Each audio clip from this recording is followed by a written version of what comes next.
తీసుకుని గెలిచి చూపెట్టాం కదా అని అడిగే హక్కు వాళ్ళకు ఉంది. లైన్ లో ఉన్నారు, యాక్టివ్ పాలిటిక్స్ లో ఉన్నారు. రఘురామకృష్ణరాజుకి హక్కు ఉంది. ఎందుకు ఎమ్మెల్యేగా ఎంపీగా పోయినా ఎమ్మెల్యే గెలిచాడు, నాకు అప్పుడైనా ఇక్కడ ఎంపీ ఇచ్చినా గెలిచేవాడు నేను నరసాపురం అని అడగడానికి హక్కు ఉంటుంది. ఇతనికి వరుసనే ఓడిపోతున్న అతన్ని గౌరవం ఇచ్చి, నీ సామాజిక వర్గానికి గౌరవం ఇచ్చి, నీకు గౌరవం ఇచ్చి చేశాడు. పోనీ నీ సామాజిక వర్గంలో నువ్వేమన్నా ఒక బలమైన నాయకుడిగా ఎమర్జ్ అయ్యావా? లేదు. పార్టీకి నీ సామాజిక వర్గం నుంచి ఏమన్నా ఓట్లు తెచ్చిపెట్టావా? ఏం లేదు కదా. పదవి తీసుకున్నావు, కూర్చున్నావు. అంతకుముందు మంత్రిగా ఉన్నప్పుడు కూర్చున్నావు, అలాగే ఎంపీగా ఉన్నప్పుడు కూర్చున్నావు. పని చేసింది ఏంటి ఆయన పార్టీకి? పని చేసి ఇదిగో రాత్రి పగలు కష్టపడ్డాడండి పార్టీ కోసం, ఇవాళ తీసేసాడంటే ఒక అర్థం ఉంటది. ఇప్పుడు మీరు అన్న దాంట్లోనే ఒక తేడా ఉంది. ఈయనేమో యాక్టివ్ పాలిటిక్స్ నేను కావాలనుకుంటే ఇన్యాక్టివ్ అని, ఆయన మరి ఎందుకు విజయసాయి రెడ్డి అంటే వెళ్ళట్లేదు అనుకోండి.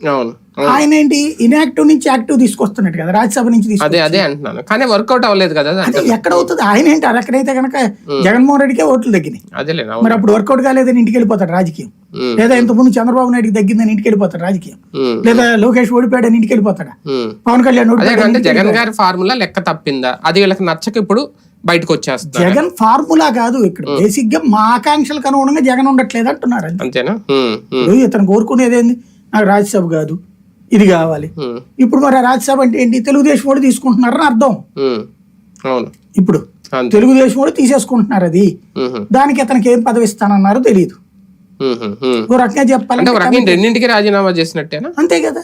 పార్టీ సభ్యత్వానికి పదవికి కూడా రెండు వదులుకున్నట్టే. ఇప్పుడు ఇందులో రెండు రకాలు ఉంటది. ఒకటి భయం వేసి ఉండాలి తన ఏరియాలో, ఇక తనకి మళ్ళీ ఛాయిస్ ఉండదు అన్నటువంటిది. ఆయన సత్యప్రసాద్ తో మాట్లాడానన్నాడు, వీళ్ళిద్దరి మధ్యన ఒప్పందం కుదుర్చుకున్నారేమో.